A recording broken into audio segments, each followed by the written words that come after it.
Bonjour, bonjour. Et oui, me revoilà pour un nouvel interview. Aujourd'hui, je reçois Christine et Tonino. Bonjour. Bonjour Corinne, bonjour aux auditeurs. Bonjour. Pour ceux et celles qui ne vous connaissent pas encore, qui sont Christine et Tonino? Mais nous sommes simplement un couple qui a répondu à l'appel de Dieu d'une manière complémentaire. Nous sommes engagés dans le ministère depuis plus de 25 ans et nous sillonnons les routes pour encourager les églises et toute âme qui peine sur la route. L'encouragement est essentiellement fait par nos propres chants, nos propres compositions, mais également des témoignages et des partages de la parole. À 20 ans, Tonino, suite au décès d'un ami, il se passe quelque chose dans ta vie. Tu peux nous en parler? Alors sans avoir le temps d'entrer dans tous les détails, je dirais Corinne que c'est à ce moment-là que ma vie va prendre un grand tournant. L'amour de cet ami va me plonger dans une quête de sens, finalement, cette question qui va me poursuivre, la vie a-t-elle un sens ou faut-elle donner un sens à la vie? Je vais vivre un moment extraordinaire dans ma chambre parce que je suis à ce moment-là dans un mélange de culpabilité, de désespoir, de colère et je vais pousser un cri de détresse, un appel au secours et je vais dire à Dieu, tel quel, comme ça, je dis, toi là-haut, si tu existes vraiment, alors j'ai pas besoin que ce soit ma mère qui vienne me le dire, j'ai pas besoin que ce soit son pasteur, j'ai pas besoin que ce soit les membres de son église qui viennent encore me casser les oreilles, si tu existes vraiment, alors montre-toi toi-même, j'ai besoin de savoir. Alors personnellement, je n'étais pas à la recherche de sensations surnaturelles, mais ce soir-là, je ne pourrai jamais l'oublier. En un instant, j'ai ressenti une présence particulière envahir ma chambre. C'était comme une sorte de courant électrique, si tu veux, qui traversait mon corps tout entier. Un flux frissonnant se déversait sur moi et en moi. Je me sentais entouré, consolé vraiment de cette tristesse et de cette solitude. Alors ce grand sentiment de solitude face à la mort de mon ami, face à la mort elle-même, finalement va être comblé par cette présence que je ressentais, cette présence que j'appellerais la présence divine, tangible, affectueuse. Il était présent, un être ni de chair ni d'os, je dis. Dieu était vraiment là. J'ai compris qu'il était réel et qu'il était même d'une autre nature que la mienne et qu'il ne pourrait pas être vu avec les yeux de mon corps. Plus tard, je comprendrai bien sûr que c'est par l'esprit qu'il continuera et qu'il continue de se révéler en moi. C'était un moment singulier dans ma vie, c'est vrai, mais déclencheur de mon cheminement spirituel que finalement je n'oublierai jamais. Je ne suis qu'un homme, je suis comme toi, crois-moi. Je pleure et je ris, je vis et je souffre parfois de ces mots si durs posés sur les murs de nos cœurs et nos vies. Derrière nos armures se cachent nos blessures qui étouffent nos cris. Après cette rencontre, qu'as-tu décidé? Alors là aussi, ce serait trop long à expliquer dans les détails, mais il faut savoir que moi, à l'âge de 5 ans, j'étais déjà sur les terrains de foot et que j'avais construit toute mon existence, toute mon identité, je veux dire plutôt, de l'âge de 5 ans jusqu'à mes 20 ans où je vais faire cette première rencontre avec Dieu, sur des fondations que j'appellerais finalement pour mon histoire sur le Dieu foot. Pour moi, il y avait que le foot qui comptait, c'était 7 jours sur 7, hein, donc lundi entraînement, mardi entraînement, mercredi football en salle, jeudi entraînement, vendredi football. Enfin, il y avait que le foot dans ma vie. Et quand je vais commencer à vivre ma relation personnelle avec Dieu, je vais avoir le besoin de demander à Dieu d'essayer de me désintoxiquer un peu de foot parce que je n'arrivais pas à lui faire une place. Et j'avais vraiment envie de faire une place. Alors très vite, je vais lui demander de m'aider à faire quelque chose parce que je lui dis, écoute Seigneur, je vais faire une prière toute simple aussi à l'époque. Je dis, écoute, c'est bien, mais moi lundi, mardi, mercredi, jeudi, vendredi, samedi, dimanche, je joue, je m'entraîne, je vais au football. Qu'est-ce que je vais faire pour toi? Est-ce que tu peux pas Qu'est-ce que je vais faire? Alors aide-moi s'il te plaît. Alors je passe tous les détails, mais c'est de là que va me venir la musique finalement et le chant et principalement aussi l'écriture. Avant cette prière, je n'avais jamais touché à un instrument. Avant cette prière, je n'aimais pas lire, je n'aimais pas écrire, encore moins écrire. Je n'aimais pas l'école, je n'étais pas du tout quelqu'un qui était attiré par ce genre de compétences en tout cas. Et Dieu va finalement me changer complètement, va me donner le goût à jouer de la musique, à écrire et surtout à partager au travers des textes et au travers de la parole finalement ce que je vais vivre avec lui et ce que je vais pouvoir expérimenter avec lui. Et donc mon chemin va complètement changer, je vais quitter finalement ce que j'avais prévu, c'était la recherche de la gloire sportive, finalement pour une vie plus harmonieuse avec moi-même, avec les autres, et surtout avec Dieu qui est pour moi cet être absolu dont je finis pas d'en connaître, d'apprendre à le connaître, celui que je nomme aujourd'hui personnellement l'incréé créateur agissant. Toi, Christine, tu as traversé des vallées sombres, mais l'appel de Dieu a résonné en ton cœur. Tu ne mourras pas, tu vivras. et tu raconteras mes merveilles. Accepterais-tu de nous en dire plus ? Très tôt dans ma jeunesse, j'ai eu la conviction d'être mise à part, choisie par Dieu. Mais ce n'a pas été aussi simple. Un combat important s'est livré dans ma vie entre la mort et la volonté de Dieu de me bénir. La vie, je vous rassure, a été la plus forte, même si les vallées ont parfois été très profondes, sombres et douloureuses. On peut dire que je suis une miraculée. La guérison et la délivrance résument mon chemin. Les jours lointains sont dans tes mains. C'est aujourd'hui qu'il m'appartient de prendre soin de mon chemin. Je vis là où je suis. Mon avenir est en toi. Jésus. Vous êtes mariés depuis 1995 et chacun de vous est passionné pour Christ. Vous l'annoncez par de nombreux chants qui ont donné lieu à une discographie importante. Pour ne parler que de votre dernier album, Ici et Maintenant, on y trouve des chants qui nous encouragent à vivre le moment présent. Mais encore. Cet album, finalement, il s'appuie sur une pensée profonde que l'on retrouve dans la Genèse, au plan initial de Dieu, où finalement je me dis que l'éternité, ce sera quoi ? Ce sera un présent continu que nous vivrons dans un environnement très bon. Quand on regarde la Genèse, quand Dieu va créer le monde, finalement, qu'est-ce qu'il fait d'extraordinaire ? Quand il évalue sa création, il dira « Et Dieu vit que cela était très bon ». Et donc, derrière cette pensée, finalement, il y a plusieurs axes qui vont se dégager dans cet album. Je dirais donc qu'il y en a 3. Le premier, c'est celui de la compassion et de l'empathie pour les personnes en souffrance.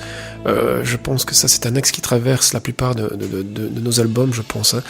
Un deuxième axe qu'on peut retrouver aussi dans cet album, qui pour moi est très important, c'est le fait que la résurrection n'est pas uniquement une expérience physique à vivre plus tard, après la mort, au retour de Jésus-Christ, mais que c'est une puissance à expérimenter aussi dans les épreuves de la vie, qui viennent souvent nous étouffer, ou qui tentent à nous étouffer, nous tuer ou tuer tout espoir de surmonter des blessures traumatiques, des pertes considérables, tout ce qui vient voler le plaisir et le désir, non seulement de vivre, mais aussi d'exister. Et alors je dirais que peut-être il y a un troisième axe qu'on peut retrouver aussi dans cet album, ce sont toujours des chants qui parlent de nos propres expériences et réflexions spirituelles en lien avec notre vie concrète. Voilà. Et j'essaie modestement de mettre un point d'honneur au message, au texte, avant même la musicalité, quoi. Vous écrivez également des livres. Toi, Christine, notamment, tu as écrit un livre, Du désert à l'appel. Un petit partage à ce sujet ? L'écriture de mon livre a été un peu particulier. Sortant d'une réunion, j'ai écrit sur un bout de papier tout son plan. Et finalement, j'ai été plongée dans une forme de désert et de souffrance au travers duquel des paroles sont nées dans mon cœur que j'ai retranscrites. Et on s'est vite rendu compte à la fin de son écriture qu'un véritable dialogue était né entre Dieu et sa créature errante et souffrante. Mais je dirais simplement que ce livre est une invitation, un accompagnement pour retrouver ou trouver la fréquence et une intimité avec notre Père et notre Créateur, et par la suite répondre à son appel. Si tu marches dans un désert, avalant de la poussière, si la douleur est horrible, que ce moment fait souffrir, une route va s'ouvrir et tes yeux vont parcourir la gloire qui est à venir. Garde courage, ne crains pas, un chemin est déjà frayé pour toi. Garde courage, n'abandonne pas, pose tes pieds sur les traces de ses pas. Vous œuvrez ensemble sans distinction de dénomination. Pourquoi ? Il y a 3 raisons à ça.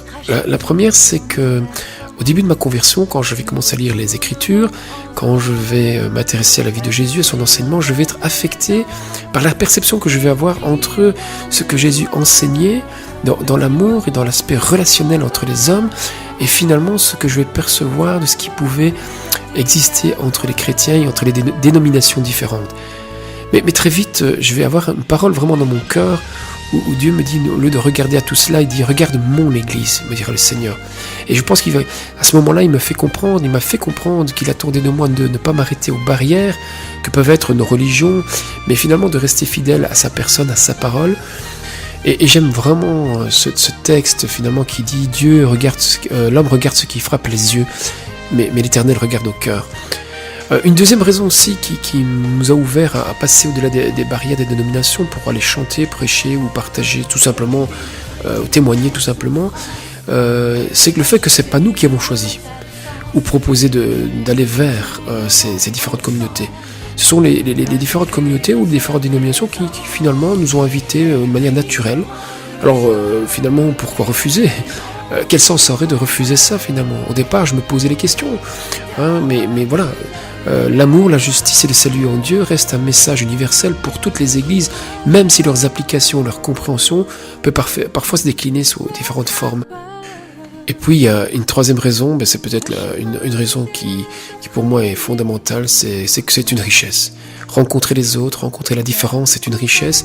Et avoir une vision des différentes communautés chrétiennes basée sur l'expérience plutôt que sur les qu'en dit-on, finalement me semble beaucoup plus agréable, beaucoup plus juste et beaucoup plus fructifiante à mettre en place. Donc voilà les trois raisons parmi d'autres pour lesquelles la barrière des religions et des dénominations, on passe facilement dessus. Alors dites-nous, comment se procurer vos livres, albums ou tout simplement prendre contact avec vous ? C'est très simple, par notre site internet www.cariscreation.be, Caris c'est C-H-A-R-I-S, également par l'adresse mail info@cariscreation.be. Pour ceux qui veulent retrouver nos petites vidéos ou nos chants, nous avons une chaîne YouTube, Caris Création SBL, où vous pouvez vous y abonner pour trouver déjà tout ce qui existe et être au courant des nouvelles parutions directement. Nous avons également une page publique Facebook, Christine et Tonino, une page Facebook privée. Donc la page Facebook publique est plus pour l'aspect musical du ministère, mais nous avons aussi l'encouragement au travers d'articles de réflexion qui se trouvent sur la page Facebook privée, Christine Tonino Réflexion Encouragement. Nous avons également un blog, Christine Tonino Réflexion Encouragement, sur Overblog, où vous pouvez retrouver également des articles de réflexion et d'encouragement quotidiens. Bien sûr, nos CD, nos livres peuvent se retrouver dans différentes librairies chrétiennes, que ce soit en Belgique, en France ou outre-mer. Allez vous renseigner à vos librairies principales que vous connaissez. Il y a toujours moyen de nous contacter et qu'ils puissent rentrer en contact avec nous et se procurer nos CD, nos livres s'ils ne les ont pas encore. Prépare-toi, car vient ton roi. Si tu entends la voix de cette fille, fais gaffe à tout ce qu'elle pourrait te dire. La gloire, l'argent et toutes ses envies et son empire. Elle fera naître ses désirs en toi, que tu oublieras les autres ici-bas. Et si déjà tu es entre ses doigts, oh n'oublie pas. Et alors, vous avez créé une ASBL, Caris Création. Donc oui, nous avons créé une ASBL, une association sans but lucratif, comme on le nomme en Belgique, qui permet de libérer nos chants et nos livres gratuitement ou par don libre en téléchargement sur notre site internet. Mon mari avait à cœur que l'argent ne soit pas un frein afin que ces chants et ces œuvres puissent se répandre plus librement et que cela puisse aussi être un outil pour l'Église. Donc pour ceux qui désirent nos œuvres, il y a cette possibilité-là aussi. Mais pour continuer cette œuvre de foi, l'ASBL est toujours à la recherche de partenaires et ceux qui voudraient nous soutenir, que ce soit par la prière ou par des moyens financiers, ils peuvent nous contacter aux coordonnées que nous avons citées juste avant, c'est-à-dire www.cariscreation.be. Un mot d'encouragement pour nos auditeurs ? Le mot d'encouragement que nous voudrions laisser est assez simple. Ne perdez pas courage, quelles que soient les saisons que vous traversez dans la vie. Dieu est là, il vous aime, c'est une certitude, et il est toujours désireux de se révéler pour celui qui l'y invite. et surtout toujours à l'écoute et prêt à secourir celui qui crie sincèrement à lui. N'abandonnez surtout pas. Merci beaucoup pour ces partages et peut-être à bientôt. Au revoir Corinne, au revoir à tous. Au revoir à tout le monde et merci Corinne, à toi et à toute ton équipe d'avoir pensé à nous. Soyez vraiment bénis dans tous vos projets. Salut. Voilà les amis, j'espère que toutes celles et tous ceux qui passent par une vallée sombre seront encouragés.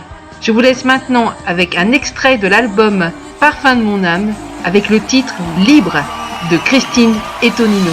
À très bientôt. Bye bye.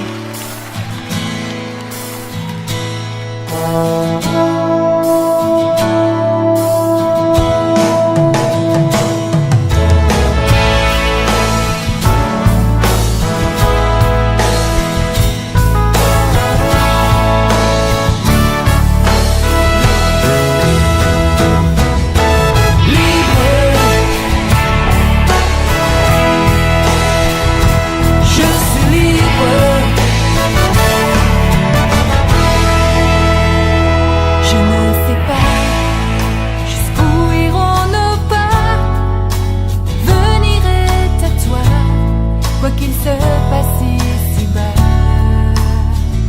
je marcherai sur ce chemin frais.